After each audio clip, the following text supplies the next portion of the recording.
Class history का chapter 4 विचार विश्वास और इमारतें। इसमें हम सांस्कृतिक विकास के बारे में समझने वाले हैं। इसके पहले भी हम पिछले वीडियो में पढ़ चुके हैं, तो आज की इस वीडियो में हम पढ़ने वाले धार्मिक परंपराएं, नई धार्मिक परंपराएं, जो कि आज का हमारा टॉपिक रहने वाला है। ठीक है, इसमें हम महायान बौद्ध मत का विकास पढ़ेंगे। ठीक है, कैसे हुआ था।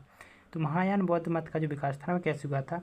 तो ईसा की प्रथम सदी के बाद बौद्ध अवधारणाओं और व्यवहार में बदलाव नजर आते हैं। प्रारंभिक बौद्ध मत में निपात के लिए व्यक्तिगत प्रयास को विशेष महत्व दिया जाता था। बुद्ध को भी एक मनुष्य समझा जाता था जिन्होंने व्यक्तिगत प्रयास से प्रबोधन और निर्माण प्राप्त किया, परंतु धीरे धीरे एक मुक्तिदाता की कल्पना उभरने लगी।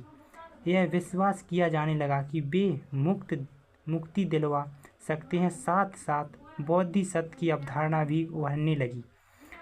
बौद्ध सत्यों को परम करुणमय जीव माना गया, जो अपने सत्कर्मों से पुण्य कमाते थे, लेकिन वे इस पुण्य का प्रयोग दुनिया को दुखों में छोड़ देने के लिए और निर्माण प्राप्त के लिए नहीं करते थे, बल्कि वे इससे दूसरों की सहायता करते थे। बुद्ध और बोधिसत्वों की मूर्तियों की पूजा इस परंपरा का एक महत्वपूर्ण अंग बन गई थी।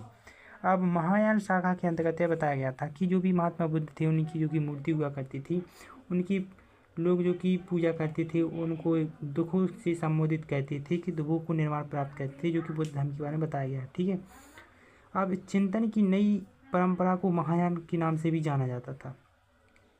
जिन लोगों ने इस विश्वास को अपनाया, उन्हें पुरानी परंपरा को हीनयान नाम से संबोधित किया जाने लगा।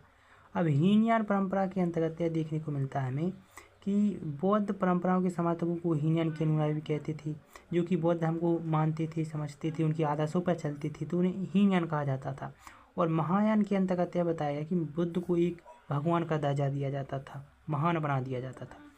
तो यह दो धार्मिक परंपराएं थी, महायान और हीनयान। ठीक है, तो महायान में जो कि बुद्ध को एक भगवान के रूप में प्रस्तुत करते थे, लोग उनको उनकी पूजा करते थे, वो महायान परंपरा थी। और हीनयान के अंतर्गत बुद्ध को इंसान मानव समझा जाता था, व्यक्ति समझा जाता था, और उनकी आदर्शों पर चला जाता था। ठीक है, अगला टॉपिक है हमारा पौराणिक हिंदू धर्म का उदय कैसे हुआ था। मतलब पौराणिक जो हिंदू धर्म था वह कैसे अस्तित्व में आया था।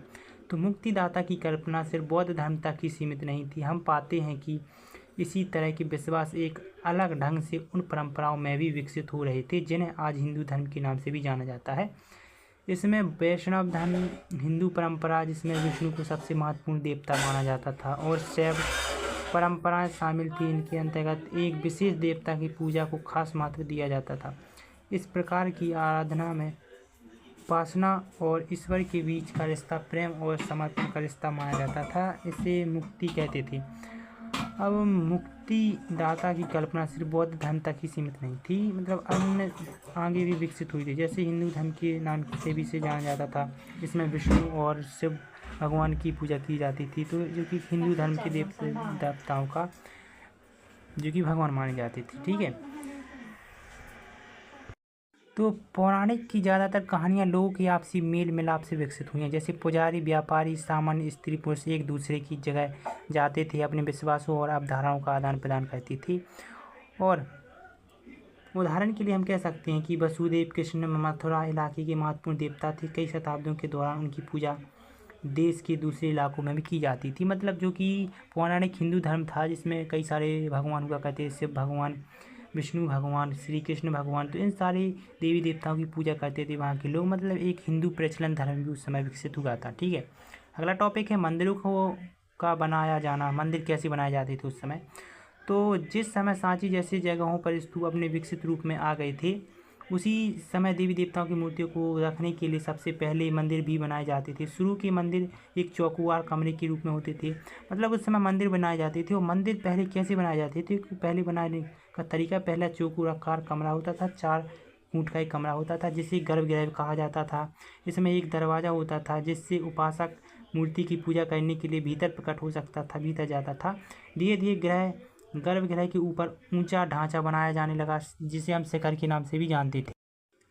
और मंदिर की दीवारों पर अक्सर भित्ति छतरी उत्कीर्णित किए जाने के बाद युगों में मंदिरों के उस स्थापित का काफ़ी विकास हुआ। अब मंदिरों के साथ साथ विकास सभा स्थल, ऊंची दीवारें, तोरण भी जोड़े जाने लगी। शुरू के मंदिरों की खास बात यह है कि इसमें से कुछ पहाड़ियों को काट कर भी मंदिर बनाए गए, खोखला करके भी मंदिर बनाए गए, कृत्रिम गुफाओं के रूप में भी मंदिर बनाए गए। तो कृत्रिम गुफाएं बनाने की परंपरा भी बहुत पुरानी थी उस समय, मतलब मंदिर बनाए जाते। धीरे धीरे मंदिर का भी विकास होने लगा, गुफाओं को काट कर मंदिर बनाए जाने लगे, खोखला करके गुफाओं को मंदिर जाने लगे। तो उस समय इस प्रकार से की मंदिर बनाए जाते थे।